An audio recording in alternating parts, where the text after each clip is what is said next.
All right, y'all, like I said, 9-3 exponential functions.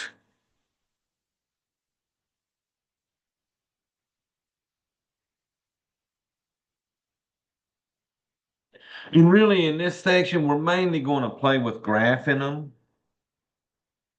And then there's a word problem toward the end of this section where we show you how to use exponential functions for finding amount in accounts and stuff. So, first off, y'all, this section starts with a constant we need to learn about. This is a number like pi. You know, you use pi for circles. Well, this we call Euler's number.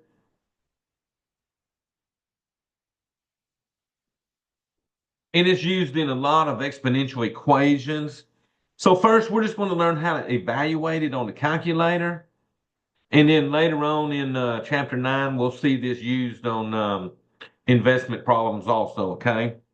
So they just want us to approximate this. So let me show you on the calculator where you can find the E.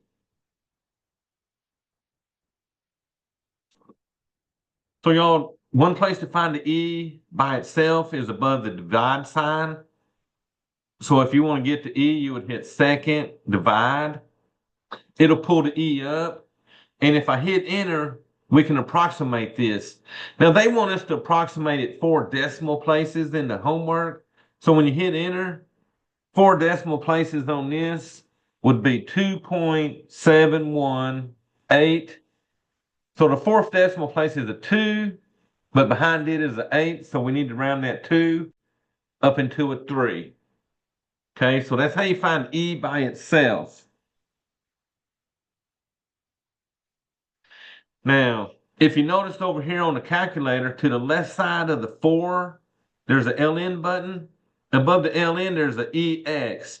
So if I hit second LN, it'll pull up the E with an exponent, and then I can punch in an exponent and round that out 4 decimal places.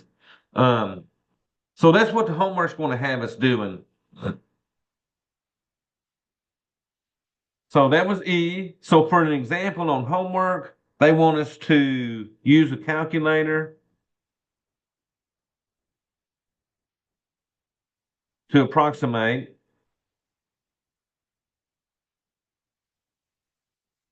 to 4 decimal places.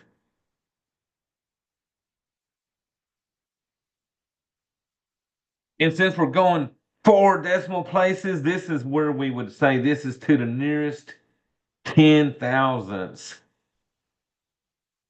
Okay, so 4 decimal places is to the nearest 10 thousandths on these, okay? So they wanted me to figure out what e to the 6 is approximately equal to going 4 decimal places. All right, y'all, so let me go back to the calculator.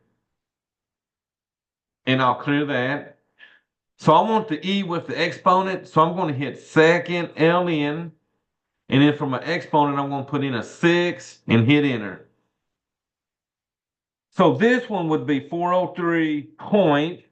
So let's see, I got a 4, 2, 8, and let me see what my chat's got going.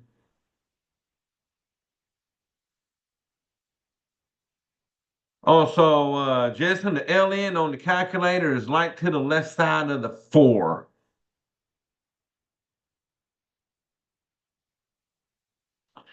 There you go. So I got 4, 2, 8. The 7 is in the 4th spot, and it has a 9 after it, so we need to round that 7 to an 8.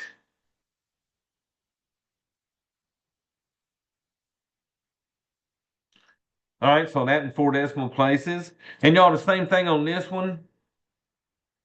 They're giving me a negative exponent this time. So this one's going to be e to the negative 3.48. And when I use curvy parentheses, equal signs like this means you're approximating the answer because it's not exactly equal to it because these decimals go forever. So these little swervy equal signs mean approximate.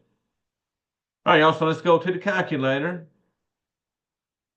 So yeah, these you cannot do by hand. You're going to have to use a calculator on these. So I got e to the negative 3.48. So second, and then come straight down and hit ln for the e to the x, and then put in your negative 3.48 and enter. Okay, also this one would be 0.030. So the 8 is in the fourth spot, but it's got a 0 after it this time. So we're going to leave that at 8 so that we get a 0.0308. And that's what they're doing. They're just having you round these 4 decimal places, which, like I said, is to the nearest 10,000ths. All right, so what we're getting into this section mainly is graphing exponential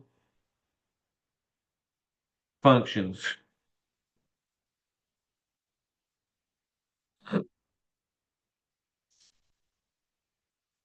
Okay, so a few things about these functions. The graph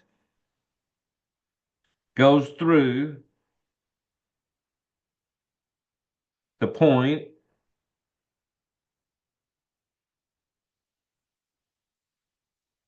0, 1. And then let me explain right here. Graphing exponential functions. Exponential functions are these kind of graphs. A is the base, so that can be any number. X is the variable. But look, the variable is an exponent now, okay? So you don't have the variable down here and with a number up here for the exponent. It's switching now. You're going to have a number like 1, 2, 3 right here, raised to a power. And what's going to change is the exponents. So the reason all these graphs grow through to 0.01 is because any number raised to the 0 power equals 1. So 7 to the 0 equals 1. 9 to the 0 equals 1. 10 to the 0 equals 1. So if that exponent's a 0, the answer has to be a 1. And that's why all these will go through that point, okay? All right, the graphs are continuous.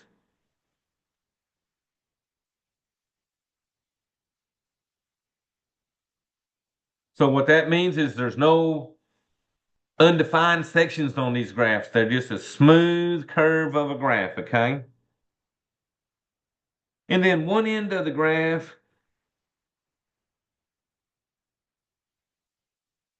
forms a horizontal asymptote.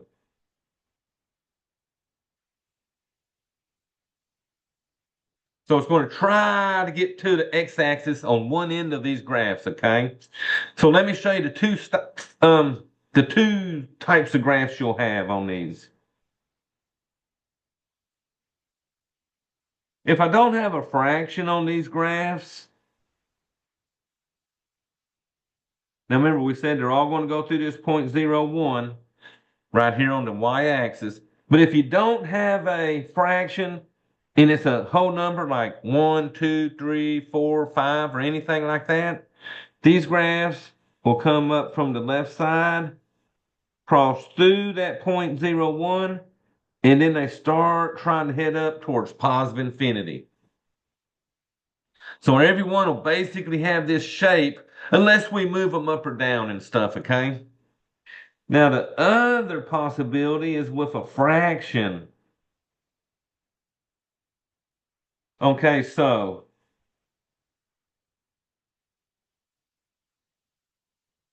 when you got fractions, they're still going to go through the same 0, 1 point, but the difference on the fractions is it's the right side tries to get down towards the x-axis.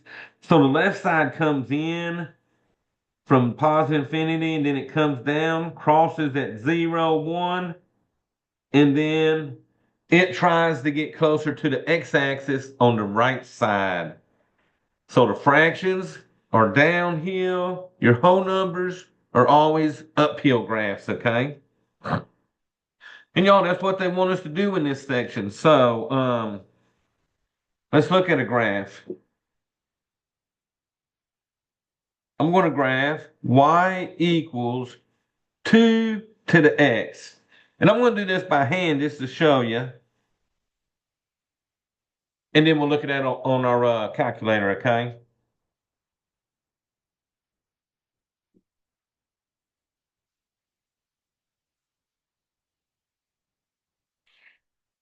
All right, now in this section, they number out the graphs about 5 usually.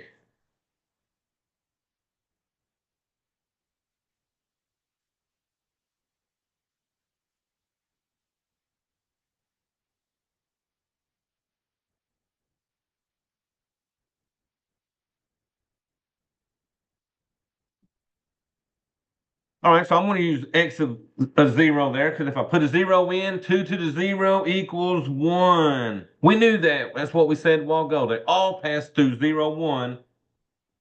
They're all going to pass through 0, 1 unless we shift the graphs, okay? All right, so let me put a 1 in for 0. 2 to the first power is 2. So anything to the first power is itself. So when I got an x value of 1, my y value is 2. So see, this right side is now going to try to go up. Let me put a 2 in for x. So if x is a 2, we got 2 squared, which is 2 times 2, which would give me 4. So over here at 2, my graph is going up to 4. So see, it's going to start making that curve up there. Now, if you want to see what happens over here, let me just put a -1 to show you what's happening here. And y'all watch this. On your calculator, if you don't like negative exponents, it'll do them. Come watch this. 2 exponent -1. When you hit enter, you get 0.5, which is 1/2. So that shows you how this left side is going to get closer. If you put a 2 here, -2, that would be like a -1/4, and it gets smaller and smaller as it goes to the left. So y'all, this graph would come in, cross over at 0, 1, and then it wants to head uphill towards infinity. So they're not bad on your calculator. They're really easy to graph, okay? So go to y equals, and I had 2 to the x, so that'll be 2 exponent x. Now their graphs, their windows on their graph are going from -5 to 5, and they're going by ones, and then here from -5 to 5, to 5, and I'm going to let those go by ones also. So from -5 to 5, when I hit graph, there you go. Looks just like what we drew. Sort of goes uphill from the left to the right, and it crosses that y-axis at 0, 1, okay? Well, also, let's look at one with a fraction.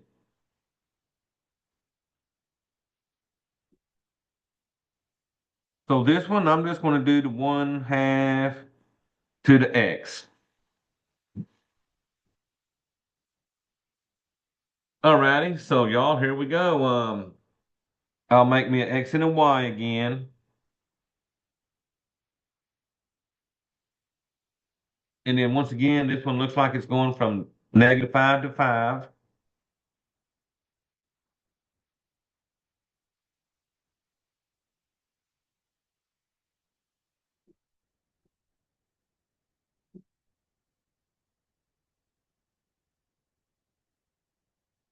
All right, so if I put a 0 in for x, 1/2 to the 0 is 1. No matter what's in here, and you raise it to the 0, like I said, it's going to equal 1. Now on this one, if you put a 1 in here, 1/2 to the first power is 1/2. So you would raise the 1 on top to the first power and the 2 on bottom to the first power. If you put a 2 in here, that's like 1/2 times 1/2, which is 1/4. So look at these y values getting smaller and smaller. We had 0, 1. At 1, it was at 1/2. At 2, it was at 1/4. And when you got a fraction, if you use a negative exponent, well, let me show you what happens when you use negative exponents with fractions. So y'all, what do we got? So go to alpha y equals to get my fraction. And let me make this thing in parentheses. So I'm going to put my parentheses first. Then I got my 1/2,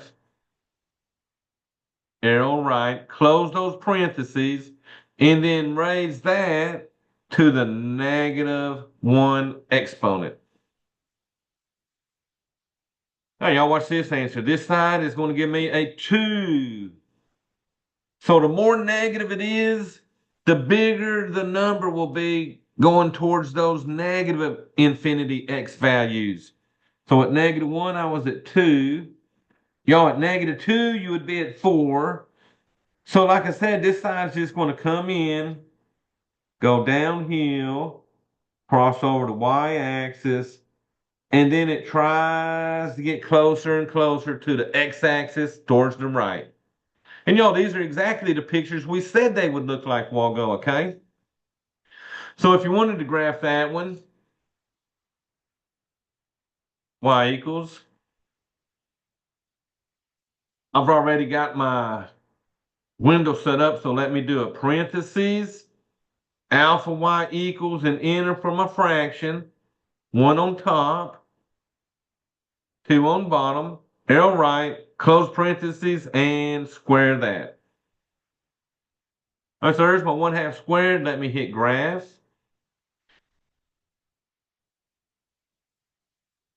Oh, y'all, my bad. This one's going up to, let me see, what did I do there? Oh, you know what I did?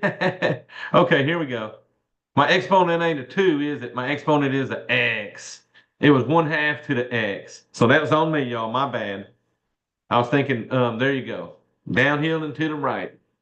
So make the problem look exactly like MATLAB's doing it, okay? All right, y'all. So you're going to have a few graphs where you're just graphing them and picking out a graph. So the next thing I'm going to cover is transformations.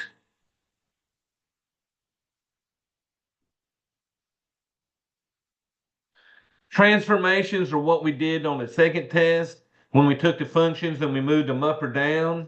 We moved them left and right. And then we reflected them over the x-axis. So for these, we're looking at transformations of exponential graphs. Okay? So we're going to move these graphs around. And we're going to go left and right, up and down. So y'all, let me start with the first move, which is the vertical transformation.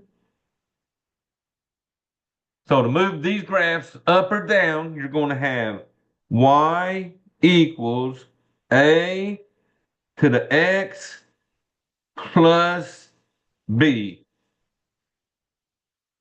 And that's the same thing we did to the functions in section 7.2.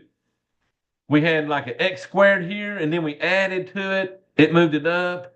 If we had x squared here and we subtracted, it moved it down. So if the b is positive,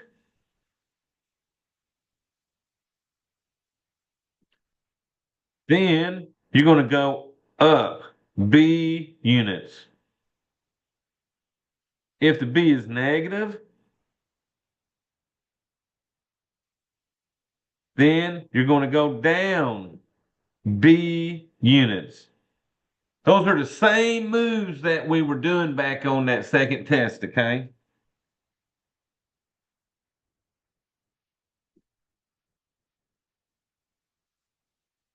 All right, so then we had a horizontal movement.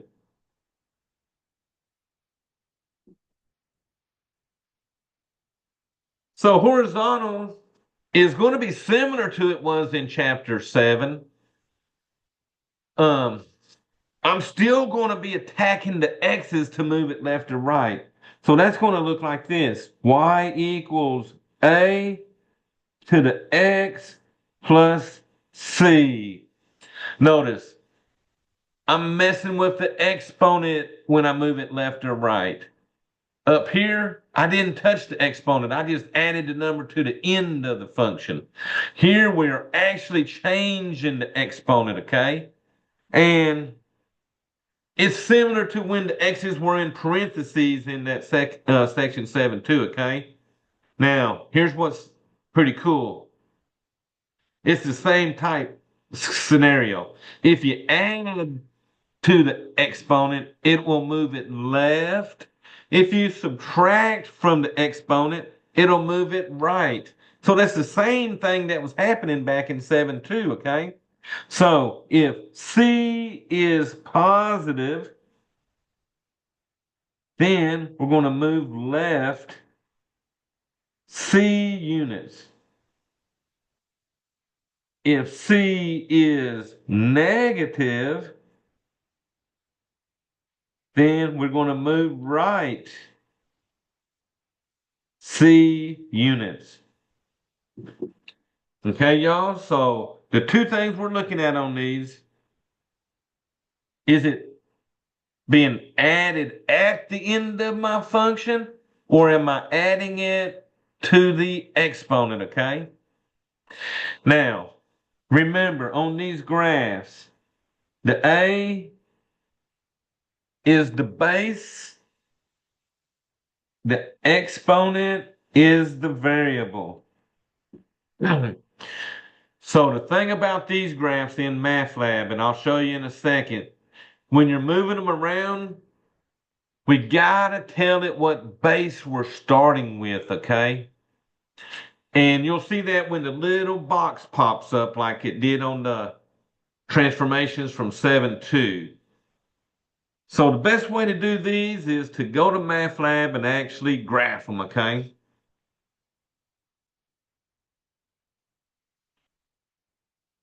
Now, like I said, you can graph them in your calculator and get one of the similar pictures, but you still got to tell it the base that you're using in MATLAB, okay?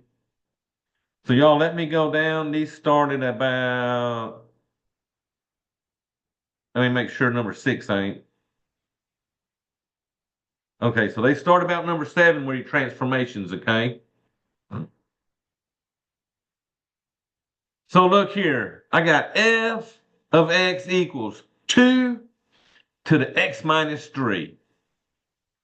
So since I'm subtracting 3 from the exponent, that's going to move me left or right. And we said if you subtract it, you're going to move right. So you would click the one that says right, which is B. And in the box, it says start with the graph of y equals blank to the x. That's where you're going to put the base. And our base on this problem is the 2. Okay, and then subtracting 3 is going to move me 3 units to the right. So you check that answer. Okay. Now it wants me to graph it. So click to enlarge graph. Remember, the tool for the exponentials, if you look on the second row, it's telling me exponential tool. So click that. Click anywhere on the graph. It's going to start your picture. Now look on the bottom left. There's a big white box that says base.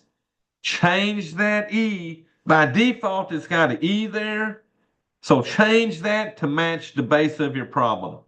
My base is a 2, so I'm going to make that a 2. And then by subtracting 3, it moved me 3 units right. So I need to go to the horizontal shift and move it right 3 units. When you do that, it moves the whole graph to the right. Y'all, at that point, you're going to hit save and check your answer. All right, so there's 3 of these, so let's just knock these out. So I got the same thing here. F of x equals 2 to the x plus 2.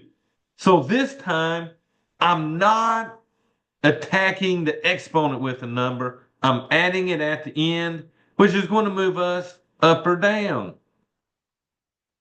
So we're going to click the exponential tool on the second row, click on the graph. Down here in the big white box, change that E to a 2 to match my base. And then that plus 2 was going to move me up 2 units. So I go to the vertical shift and move it up 2 units. Then you're going to save it. Check that answer. And then this one makes me do the move afterwards. So the graph of f of x equals 2 to the x plus 2 is the basic exponential function y equals 2 to the x. So make sure you pick the one that's got it with an exponent. And then we shifted it up 2 units. So one of them you describe first and then you graph. This one you graph first and then describe, okay?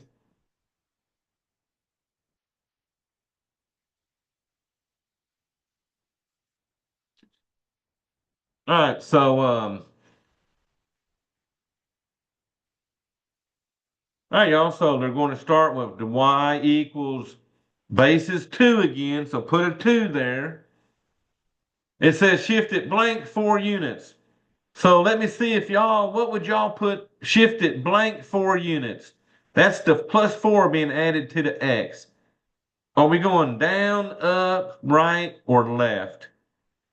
So good job. We're going to go left because we're attacking the exponent member and positive goes left. All right, and then shift it blank 1 unit. So the one at the end is being subtracted. So we're going to go down with that. Good job. All right, check that answer. And then let's graph it. All right, so grab your exponential tool, click on the graph, change that E to a 2. So all my bases on mine were 2. So they must use 2 a lot, right? Okay, we had plus 4 that y'all said went left 4 units. So that's going to be horizontal left 4 units. And then that minus 1 you said was a vertical down 1. All right, so y'all save that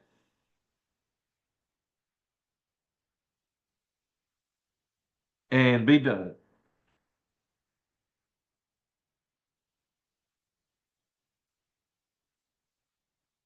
So y'all, they're not too bad graphing them. And like I said, you can graph them on the calculator and get a similar picture. But remember, no matter which way you graph it on that calculator or by hand or by just moving it around on the MATLAB, you better change that base because 3 to the x looks just like 2 to the x. Okay, so you got to change that base so MATLAB knows that, okay? All right, so let's look at a word problem that is an example of an exponential equation. And what we're going to look at is this formula. A of t equals t times 1 plus r divided by n, all raised to the n times t exponent. So since t is the variable here, and your t is an exponent, this is making this an exponential equation. So this one finds the amount of money in a bank account when you invest so much money at a certain percentage. So let me explain what everything here is. A of t is the amount in the account at any time t. So this is if I was investing money at a bank, I would use a formula similar to this. P P is the principal or starting amount.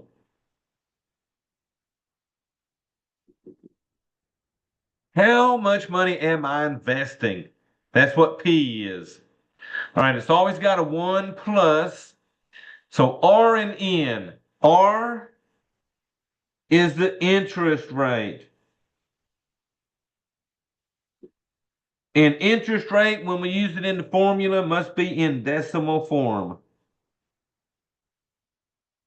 So you can't put it in there as a 5%. You got to change that 5% to a decimal. N, N is the number of compounds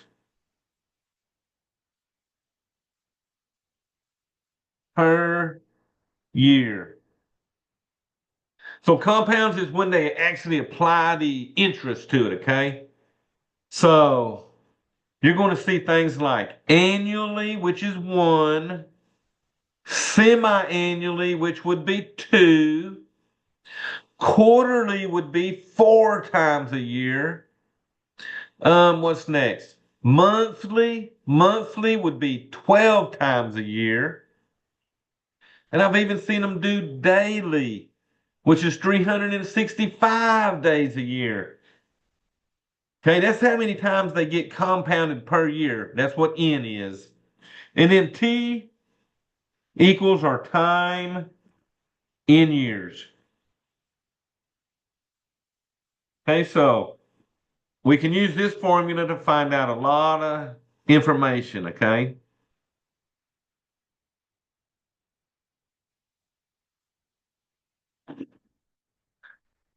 All righty, y'all. So keep up with this formula for sure. Okay?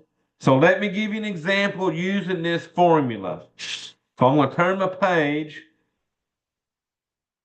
and y'all let me move that back up. Now I'll write the formula again here for us. A of T equals P times 1 plus R divided by N, all raised to the N times T. All righty, so watch this example. Suppose $67,000 is invested at 4.5% interest, compounded quarterly.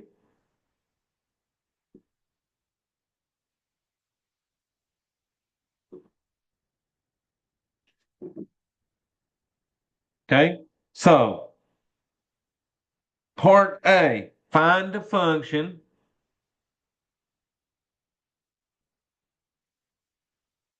for which the amount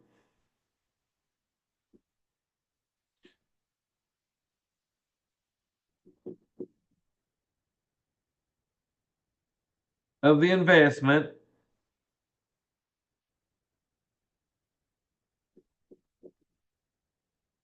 grows after T years.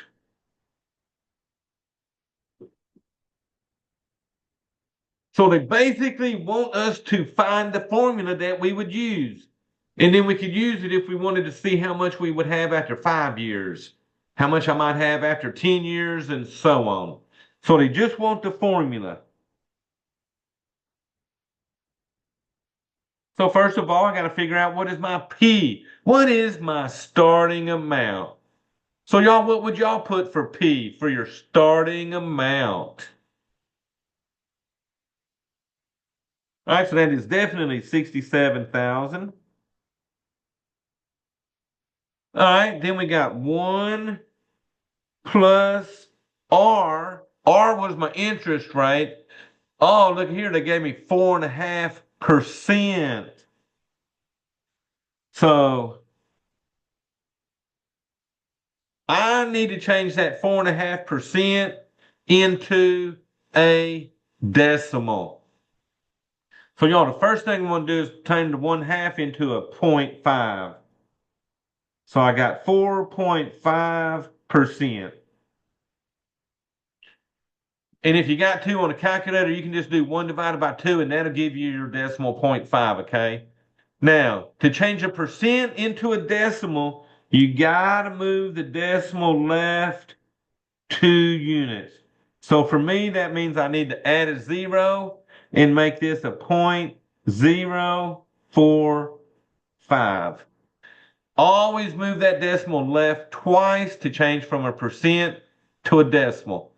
And to go from decimal to percent, you would move it right. Okay?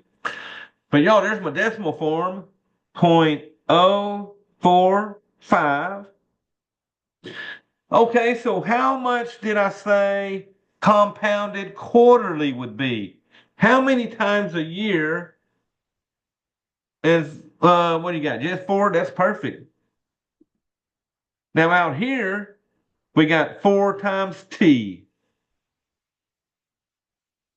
So if I know how many years go by, I can see what money will be in my account.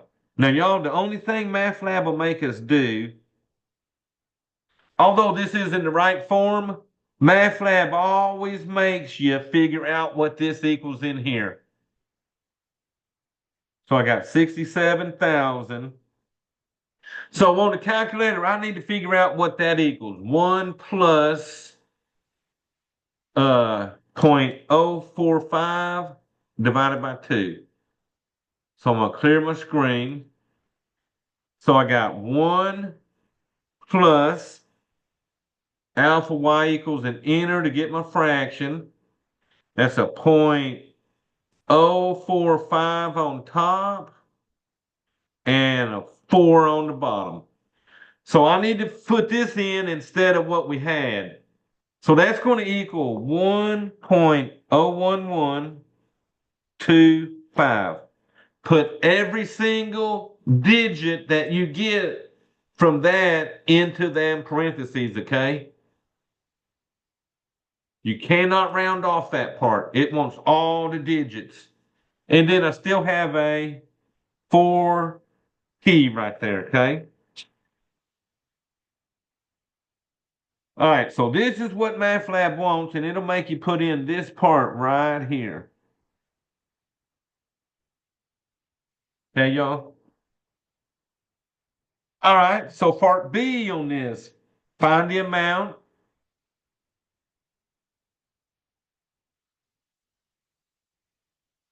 of money in the account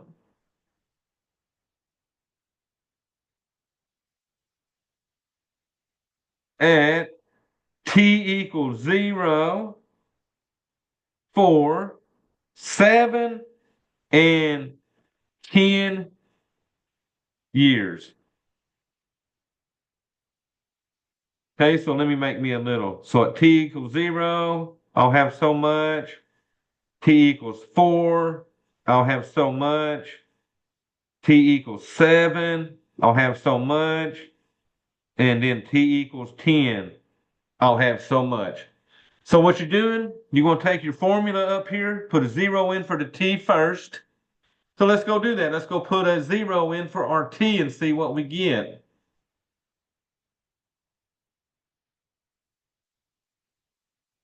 And then I'll show y'all a quicker way to do it, okay?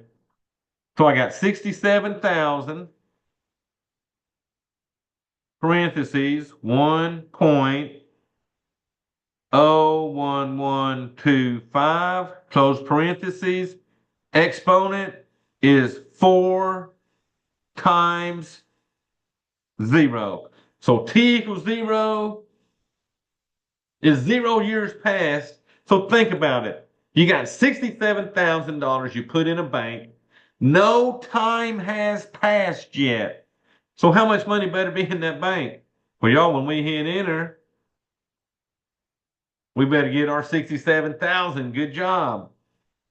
So at t equals 0, 67,000. And then you would do this again for t equals 4. 67,000 parentheses 1.01125 close parentheses. Exponent is now 4 times 4 years. Now, y'all. Now, this is an investment, so this better be going up in value, okay? And look at that. After 4 years, Now let me see how they want me to round it. They want us to round it to the nearest dollar. So that'd be that 32. The 2 is the last dollar amount. But look at it. After it is a 9. So I would round that 2 up into a 3 and make this one 80,132. So in 4 years, that investment made almost $13,000. Okay. So for 7, I would do that 67,000 parentheses 1.01125 close parentheses arrow up, and this will be 4 times 7 this time. And I get 91,000. So let's see. I got a 6 before the decimal, but after the decimal, my first number is a 0. So I'm going to leave that a 6, and I got 91,646. So my investment is definitely going up every year. And then y'all, the last one was 10 years, so 67,000 parentheses 1.01125 close parentheses arrow up, and this one was 4 times 10 years. So once I hit enter, whoo, I'm on up there now. So I'm at 104,800.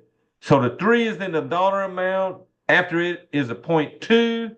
So since 2 is less than 5, I'm going to keep that at 3. So I got 104,813. So my investment was definitely going up. And look at that. I invested 67,000, and after 10 years, I've got $104,000, okay? Now y'all let me watch y'all another way. So which one am I looking at on the 80,000? Oh, did I not change? Oh, girl, you're right. I thought I said to change that to a 3, but I didn't, did I? All right, so that would be a 80,133. Good job. I remember saying it, but I don't guess I changed it when I wrote it down, okay? All righty, y'all. Keep me on my... You got to keep up with me sometimes. Now watch this. Another way to do this. Y equals. I'm going to put my function here. 67,000 parentheses 1.01125. My exponent will now be a 4 times x. Now you can't use a t on the graph, and you got to use x's for your variable. And I don't even care about the graph. I'm going to show y'all a trick by going second graph to the table. And let me go up one more to the 0. Oh, there you go. At 0, you got 67,000 over here. Let me arrow down to 4. You got 80,133. So the graph, the calculator rounds them off to the nearest dollar. And if you come down to 7, there's my 91,646. And then finally go down to 10. There is my 104,813. And if you look at it, if you highlight the Y values, it gives you the decimal value right under that. See where it says Y1 equals 10,104,813.24. That's the decimal form of the numbers.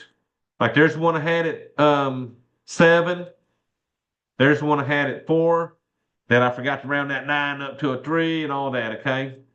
But yeah, you're able to graph these and see what they look like. All right, y'all. So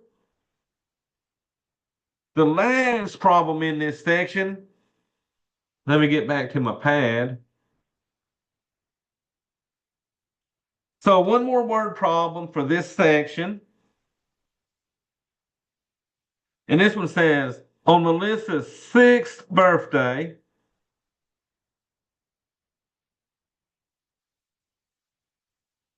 so her 6th birthday, she gets a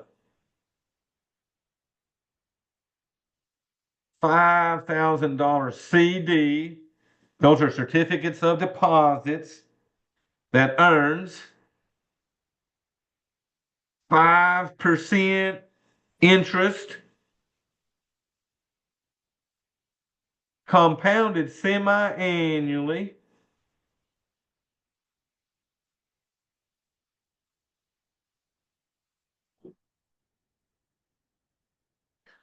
So compounded semi-annually, and then it says if the CD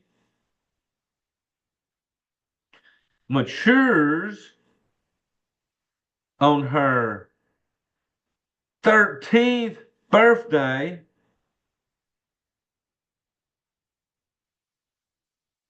how much money will be available?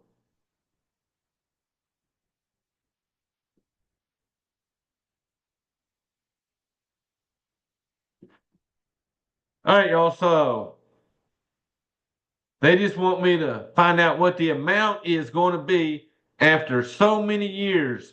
If she starts with 5,000 at 5% interest, compounded semi-annually, and we're still using the same formula, A of t equals P times 1 plus R divided by N, all raised to the N times T. So the first thing we need to figure out is how much time has passed. How much time passed between her 6th birthday and her 13th birthday? So your time will equal to 13 minus the 6, and y'all, that's going to be 7 years. So we're finding A of 7 for this one, okay? The amount after 7 years. My principal, let's see, what's my principal? 5,000. And y'all, let me see how this one. On this one, they want me to round it to the nearest cent.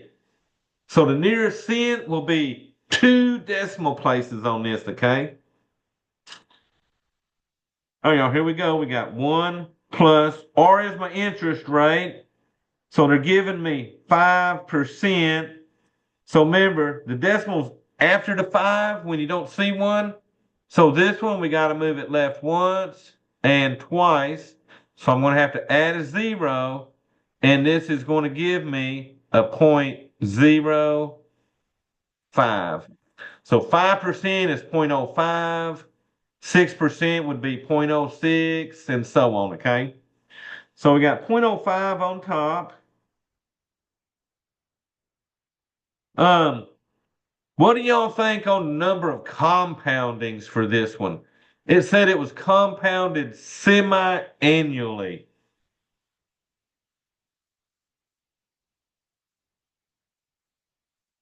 Ooh, Justin, come down a little bit.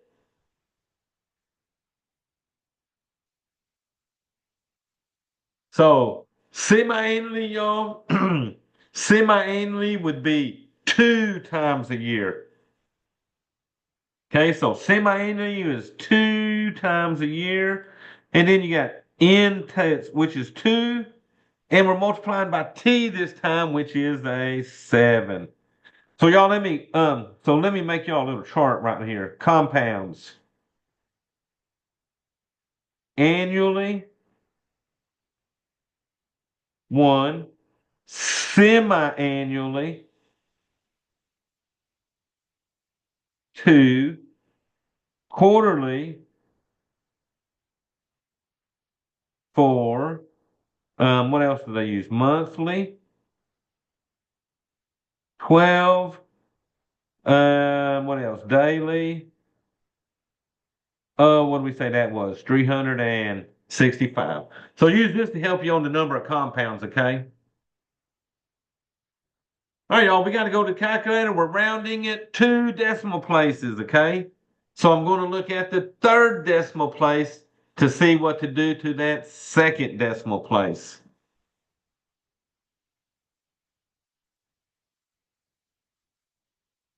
All right, so quit the graphing, clear everything.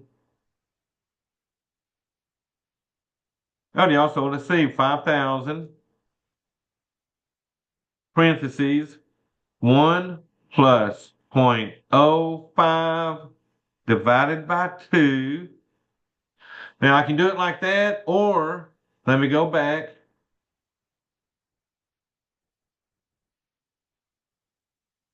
I can do it like this.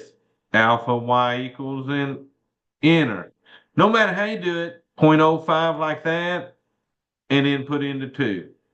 Arrow out, close parentheses. Exponent is now 2 times 7.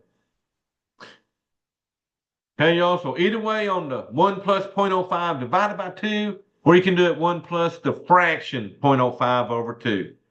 All right, y'all, rounding at 2 decimal places, she has $7,064.86, but the 6 has a 9 after it, so we're going to make that a 87. 7064.87. So that means basically in 7 years, she roughly made about $2,064 since she started with 5,000, okay? All right, y'all, that is 9.3. So let me stop my share for a second, and I'm going to pause this.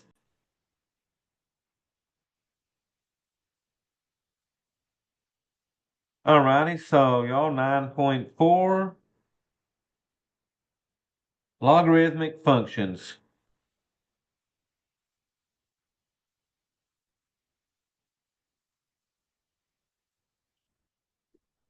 So I'll teach you what is a logarithm, and then we look at a few graphs of them, and then it's just punching on the calculator everything we need, okay?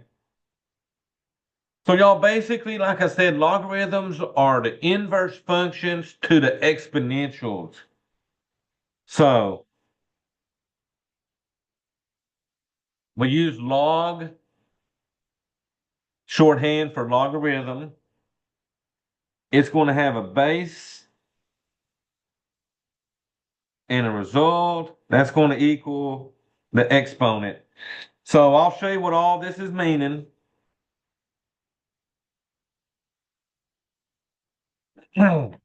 Okay, so log, when you see that, that's just shorthand for logarithm. It's going to have a little subscript down here. That little subscript where they got A at is what we call the base of the logarithm. Y here is the result of the base being raised to an exponent.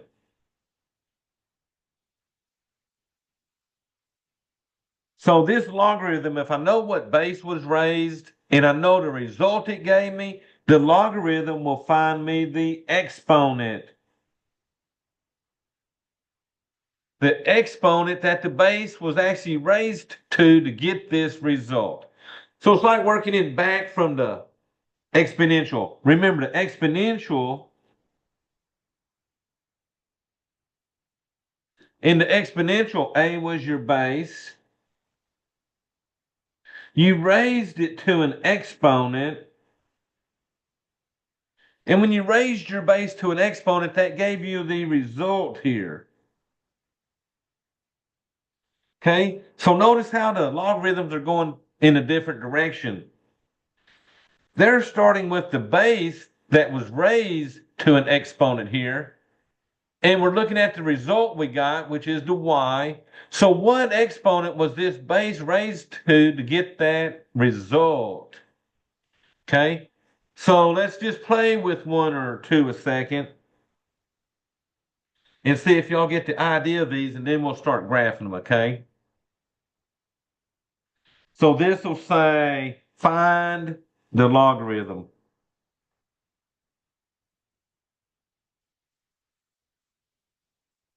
So y'all, what if I had something like this? A log base 5 of 25. So I'm starting with my base of 5. So I got a base of 5.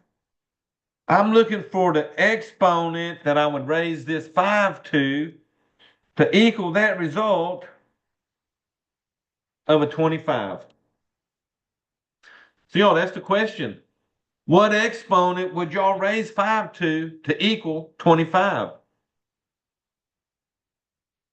Oh, watch out, Jason, because if you put a 5 here, that means 5 times 5 times 5 times 5 times 5. Okay, I'm going to go with that. 2.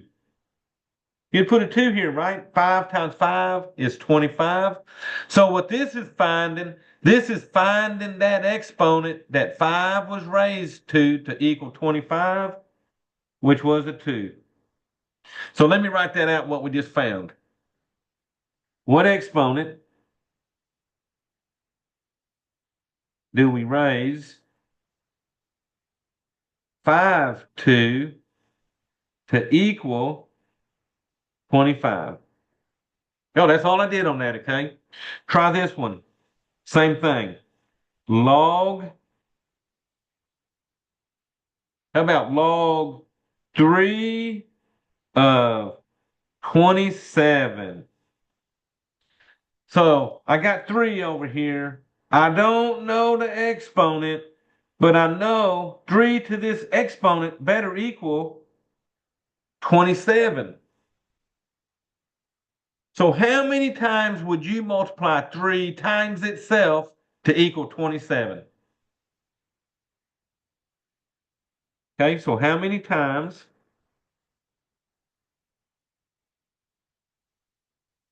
would you multiply 3 times itself to equal 27?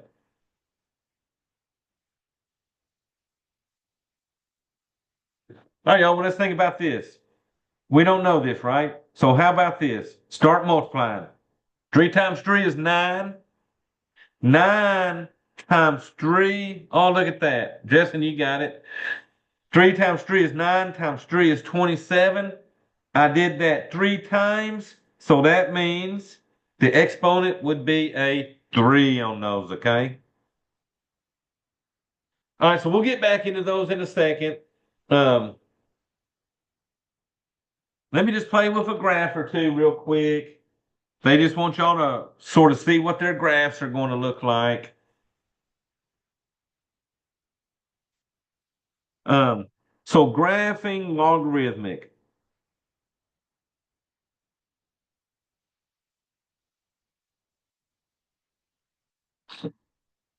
So sort of similar. Thing about these graphs. These graphs cross through. So remember this. The first graphs cross through the y-axis at 0, 1. Well, these are inverses. And remember, when you found the inverse, you switch those x and y values around. So that means these graphs cross through the point 1, 0. They're going to cross over the x-axis at 1, okay? All right, these graphs make a vertical asymptote with the y-axis. Okay, that's because remember, there's nothing I can do to a number to turn it into a negative number. So I can't turn them into negative numbers means these graphs won't be in the negative side on the x's at all, okay? And then y'all, the same thing, these are continuous graphs. So let me give you an example of what these are going to look like. So they're going to cross through this point, 1, 0 every time. The left side comes down trying to get close to the y-axis, but it never gets there. And on the right side, they just slowly go uphill to the right. Okay? Um, so on these, I just usually graph these on my calculator. So we're going to graph f of x equals log of x. All right, so let's go to the calculator on these. I'm going to go to y equals clear everything. So I had log of x. On the left side of the 7, there is a big old log button. So you're going to hit the log button and then put in Rx. Okay? So I got my log of x in there now. I'm going to hit graph. There's that picture I just drew, y'all. It's hard to tell, but it's coming down by that y-axis there. Okay? All right, so we've seen that graph. Next one, let's try f of x equals the ln of x.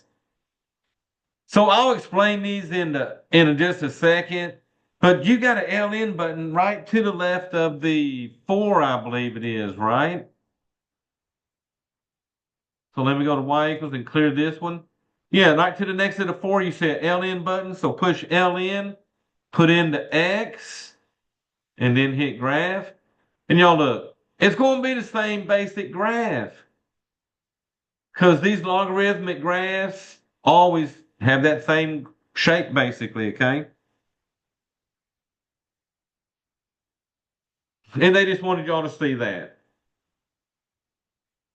So nothing big out of that section, okay? Just other than identifying those graphs. All right, y'all, so let me tell y'all a few things. On the calculator, you got a log button on the calculator. This log button on the calculator by default is automatically a log base 10. So that button on front of the calculator will do any log that is a base 10 log, okay? If they don't have a little base wrote by it, it's understood to be a 10. Now you had that LN button. So remember, that's an LN, that is not an IN. The Math Lab, they show something like this. That is a little L and a little N. The reason I'm writing it big is so y'all realize that that's a LN, not an IN, okay? Now this LN is a special log of a base E. That's that Euler's number we looked at earlier. So this is called the natural log when it's a base E. And this one up here, the log 10, this is called the common log. So if you don't have a number by it, it's automatically the common log. If it's an LN, it's automatically the natural log. Now, what about the ones that don't have a 10 as the base? Well, we got a feature in the calculator that'll let us do any base. And y'all, let me show you that on my calculator here. So let me get off of this y equals. So say I had one while ago. What did I have? I had a log base 5 of 25. So since that one had a base of 5, I can't use the log and the ln on the front of the calculator. So y'all watch this.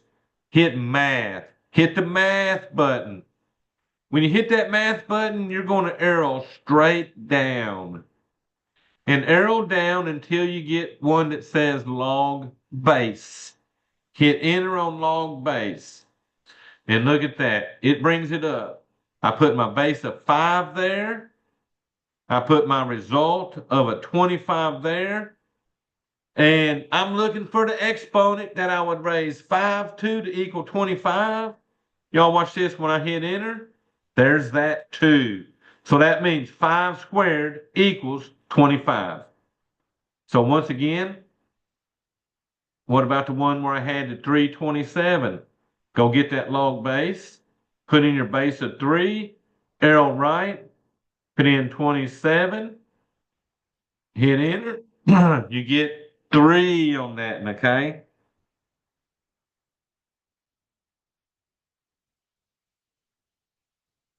All right, so let's do some of these examples. We're going to find the logarithm.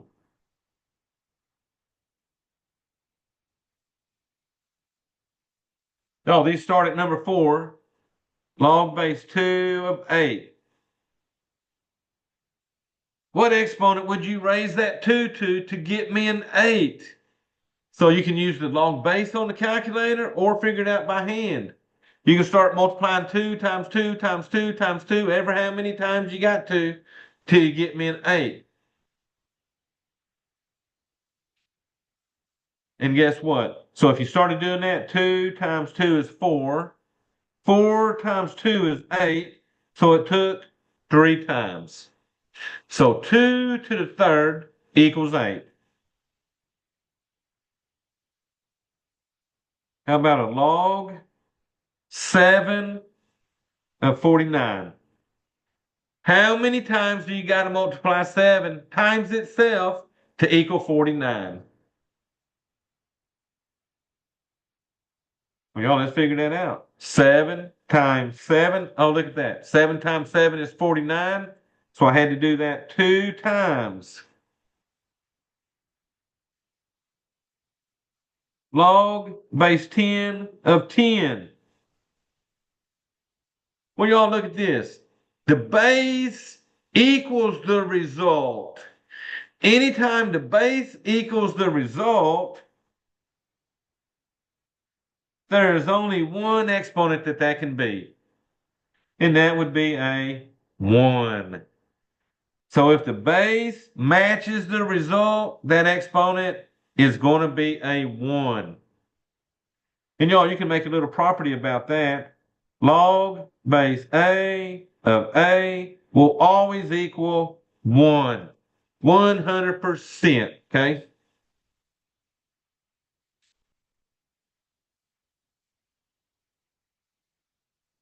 All right, y'all, I got one like this. Let me go to another sheet.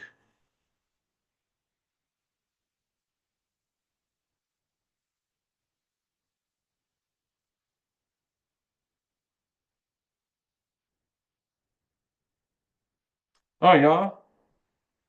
Log base 4 of 1 over 256. So when you got a fraction, you'll notice these logarithms give you a certain type of exponent. So that was tricky to figure out. Guess what? We're wanting y'all to learn that calculator. So let's go to the calculator. Go to math. Arrow down to log base. Enter. I had a 4 for my base. Arrow right. I have a fraction. Alpha y equals enter. And the fraction was 1 over 256. And you can make it look just like the problem, okay? Hit enter. And look at that. You get a -4. So fractions will give you negative exponents, okay?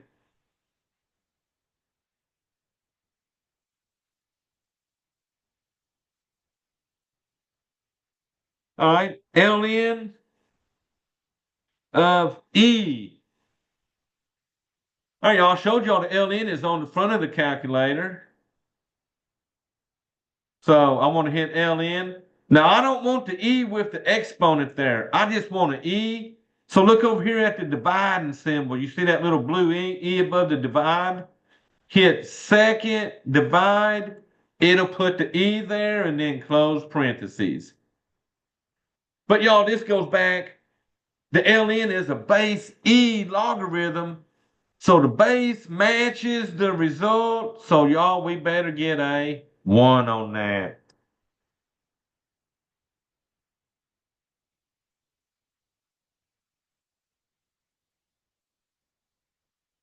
All right, y'all. Log of 1 over 10. Remember, that's a common log because it don't have that number by it for the base.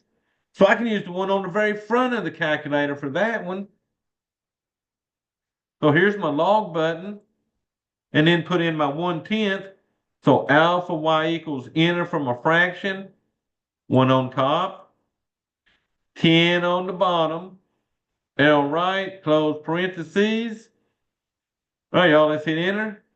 And we're going to get a negative answer because we said fractions give us negative exponents.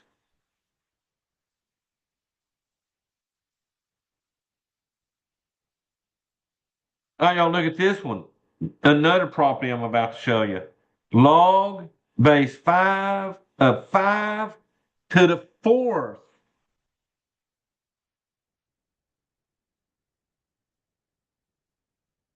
Well, let me punch in on the calculator because I can punch it just like it looks. That's a log base 5, so I'm going to clear everything out. Since it's a log base 5, I need to hit math and go down and get that log base. Enter. So my base is a 5, arrow right, and this is 5 to the 4th. So 5 exponent 4. Oh, y'all, that's got it, right? Log base 5 of 5 to the 4th. When I hit enter, I get 4. So check out this little property. If you got a log base that matches the base raised to an exponent, it's always going to equal the exponent. That's another property you can write in stone. If the base matches the base raised to an exponent, it equals the exponent, okay?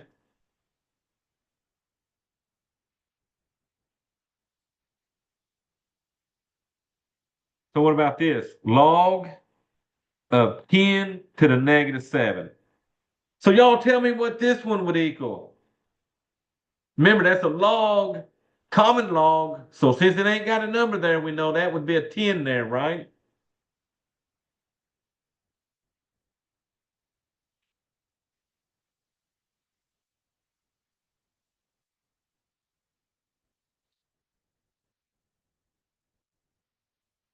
All right, good job. That will equal negative 7. And you could have punched that right on the front of the calculator, log, and then put in 10, exponent negative 7. It'll spit out that answer every time, okay?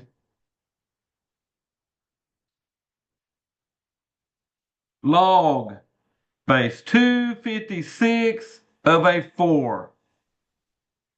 Now, y'all watch this one. My base is 256. My result is a 4. This one will give me another special type of answer.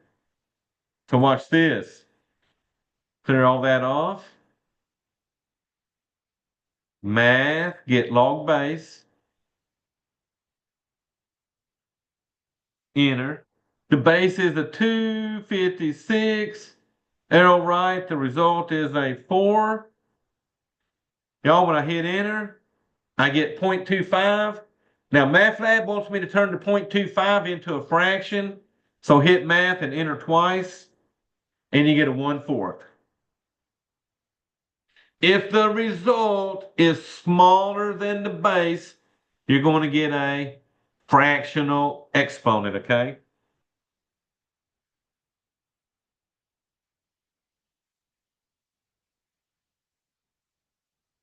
Log base 11 of a 1.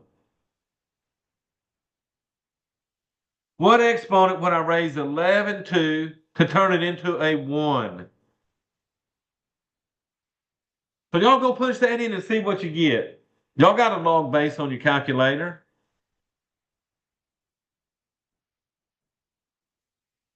And this one will show me another little property. Oh, Justin, you're perfect. That is definitely a 0. So y'all, here's one property we had about the base matching the base to an exponent. Here's another property. Log of any base equals 1. I don't care what the base is. If it has a result of 1, That means that exponent had to be a 0.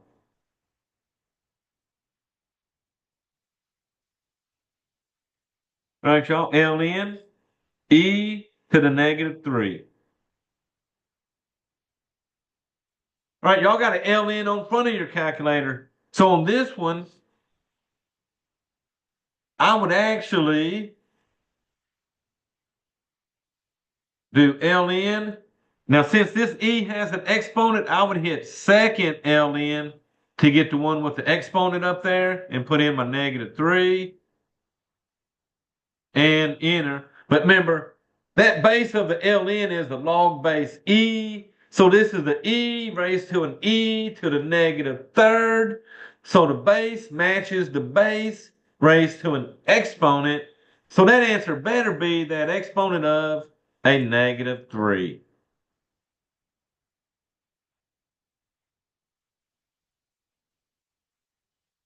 So that's going back to that. And right there, they're just disguising it when they write log or ln, okay?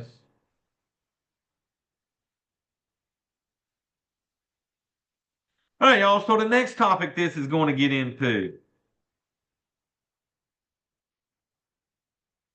and we're going to go back to this property right here.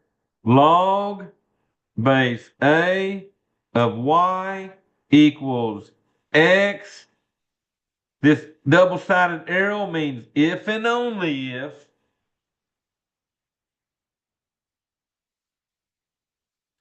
A to the x equals y. So this is the logarithmic form.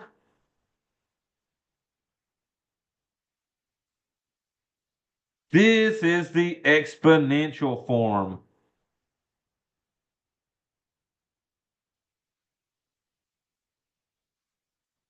Because y'all, in a few days, this will start Monday basically. But starting Monday, our last section, we're going to be solving equations. And to solve equations, you got to be able to convert back and forth into each other, okay?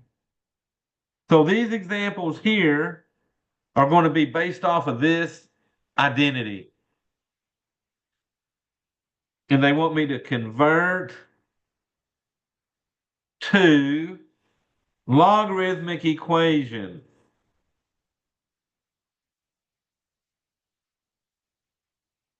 So since they want me to convert to logarithmic, they're going to start me out with a exponential. And I got to convert it to logarithmic, okay?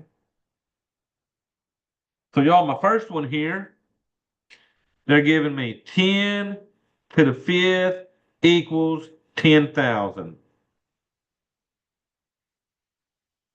So if I'm going to convert it to logarithmic, the first thing I need to do is write log. Now notice over here, the base of the log is the same as the base of the exponential. So that means I'm going to have a base A on my logarithm. Look here, the result of the logarithm is equal to the result of the exponential. Well, that's the 10,000. So that's going next. And that's going to equal, well, x is the exponent the logarithm finds. And look here, that equals the exponent of the exponential. The exponent of the exponential is a 5. So this is going to equal 5. And y'all, that's all you're doing when you convert them from one to the other. You're looking at this right here, okay? All righty, convert to logarithmic again.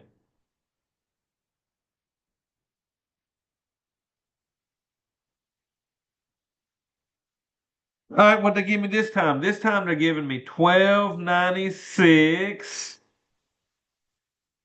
to the 1/4 equals 6.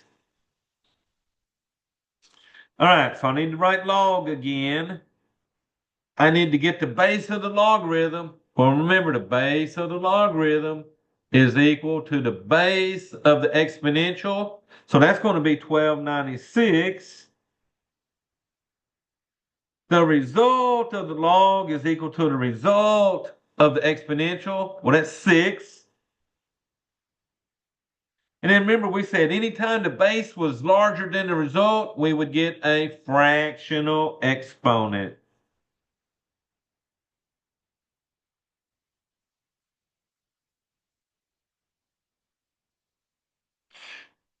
All right, y'all, one more. Let me see. Oh, they got a couple more. So I'm still going to convert to logarithmic equation. All right, y'all, look at this one. They got e to the negative 4 equals k.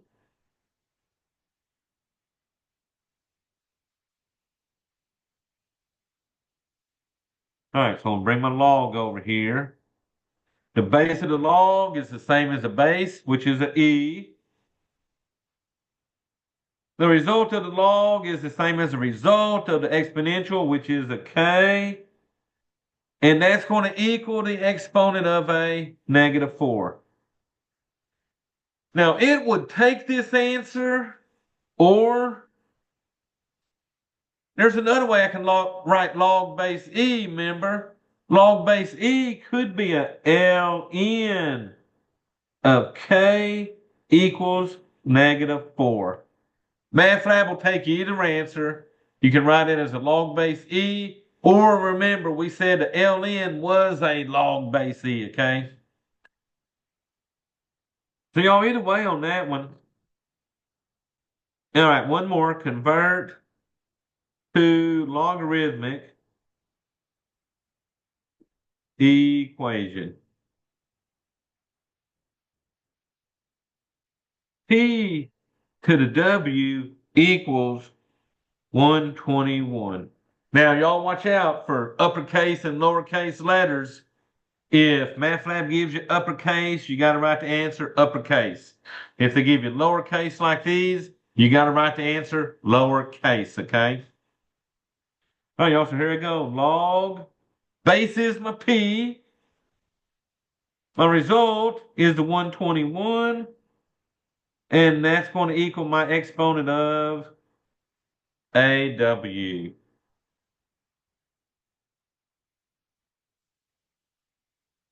This is going from exponential to logarithmic.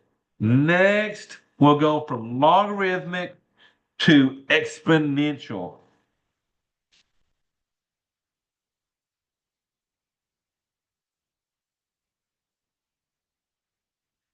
And then after we do that, we'll just play with the calculator a little bit. Okay.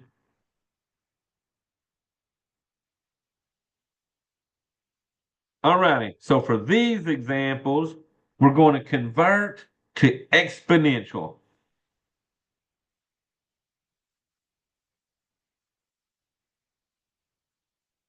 equation. All right, y'all. So here they're giving me a log base 2 of 4 equals 2.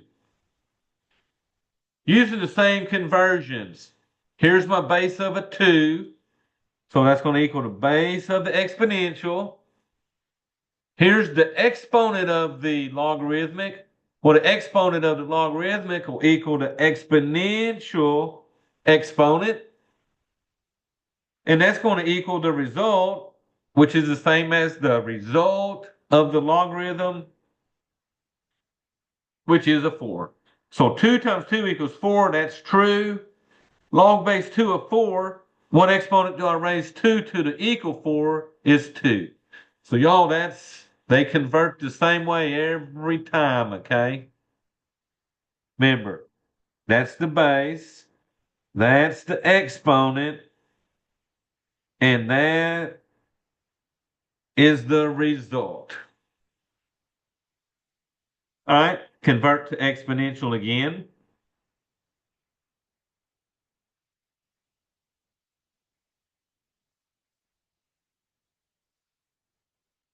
So these converting ones are the only ones you really can't use the calculator in this section. But y'all, everything else, punch it on the calculator, it'll spit it out quick. All right, so let me see what this one has. It has an ln of 61 equals 4.1109.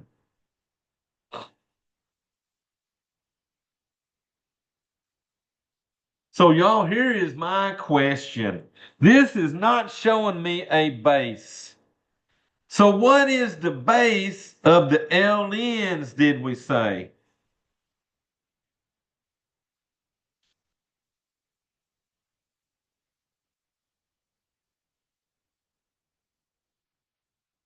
And y'all, let me go back to page 1 here. Here's your log. Log was a base 10. And y'all look at here. Here's the LN.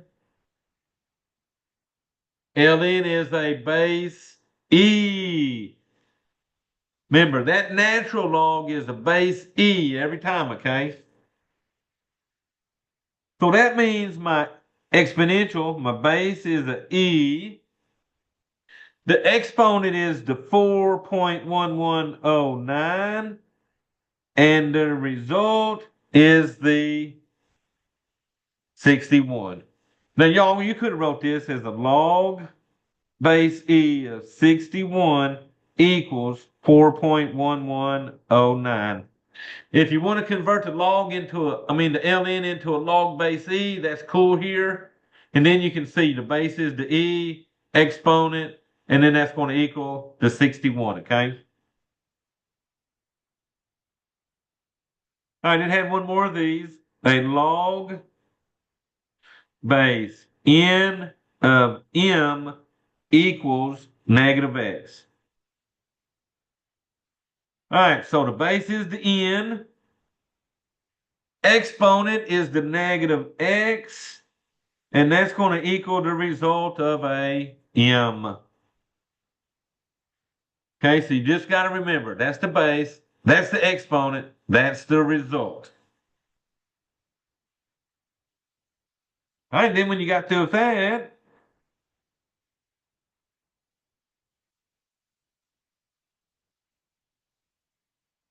so the next few problems are just using the log on the calculator. So these ones will say use the calculator to find the common log. And remember, I said the common log was a log base 10, so we're looking at this stuff. If there's not a number here, it is a 10, okay?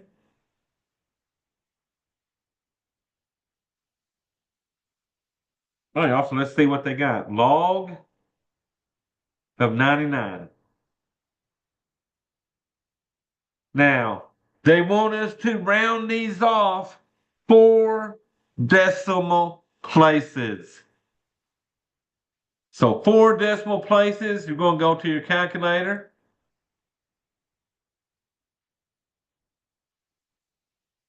You're going to put log 99, enter, and I get 1.995.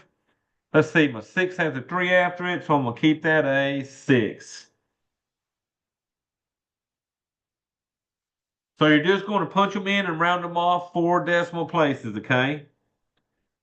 Try this one. Let's try a log of 57. All right, you got a log on front of your calculator. So y'all punch that in and tell me what we get when we punch in a log of 57.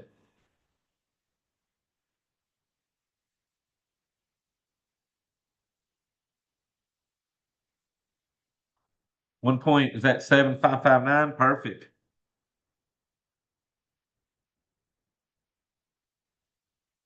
All right, try this one. Log of a negative 46. All right, y'all punch in a log of a negative 46.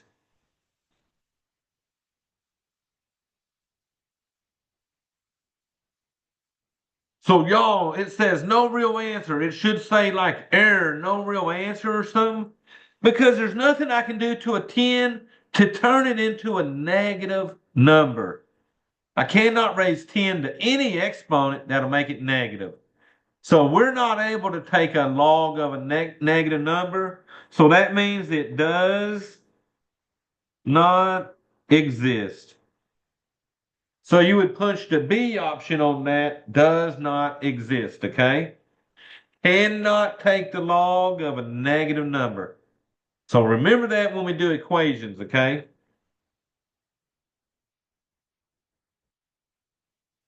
All right. So what about use the calculator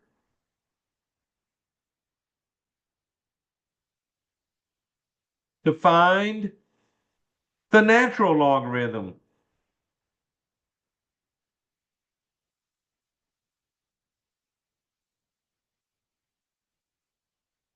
So that's going to be the LN stuff on our calculator. So for this one, they got LN 55. Rounded off 4 decimal places, y'all, and you got an LN right on front of that calculator. Let's see what y'all get.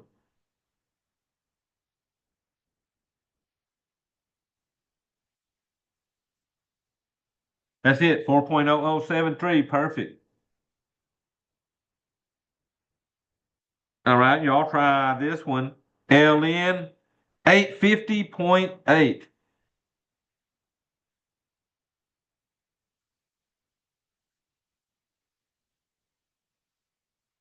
All right, so LN on front again on an 850.8. What are we getting?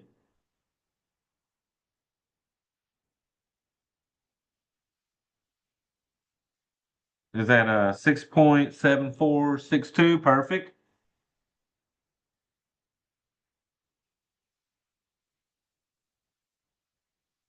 And finally, LN of a negative 0.19.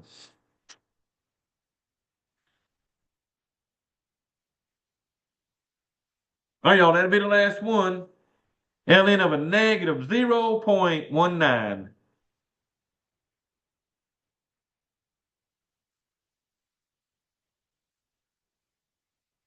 And yeah, it's going to be the same, right? If I can't take the log of a negative number, I can't take the ln of a negative number. There's nothing that I can do to that e base to turn it into a negative number. So guess what? This one does not exist. Now, y'all, the very last problem is a graph. And they just want you to graph the two functions. F of x equals 5 to the x. And then we're going to graph f inverse of x. Remember, the inverse is, see, if this exponential, then the inverse will be a log, and it's going to be log base 5 of x. They just wanted you to graph these two and pick out which graph it looked like, okay? So I would go to my y equals,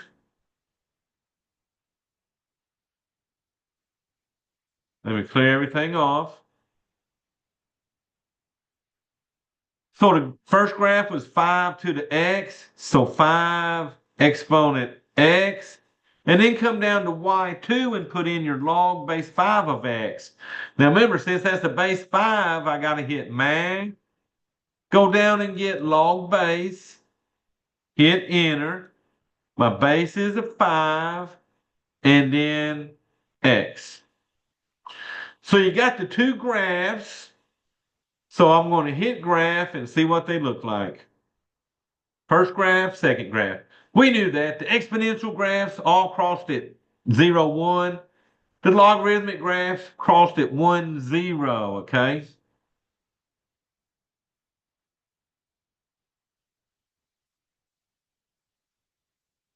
Now, y'all watch this. I'm going to switch my calculators. Let me show you what's cool about these CE ones.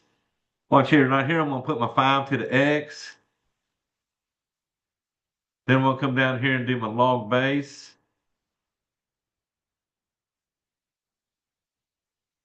And that was what, a 5 to the x. Watch this. These are CE calculators. Are pretty cool, color enhanced. Because watch this, when you graph them, it'll do them different colors. So there's my blue exponential and then my red logarithmic. But y'all, either way, you're just going to pick one picture. Only one picture will look like what you graphed, okay?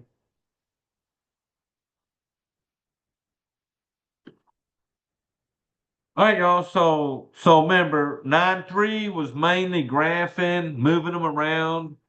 And then we had our word problem with finding the amount in our accounts for our investments. 9-4 was mainly getting you used to logarithms and being able to punch them logarithms on your calculator.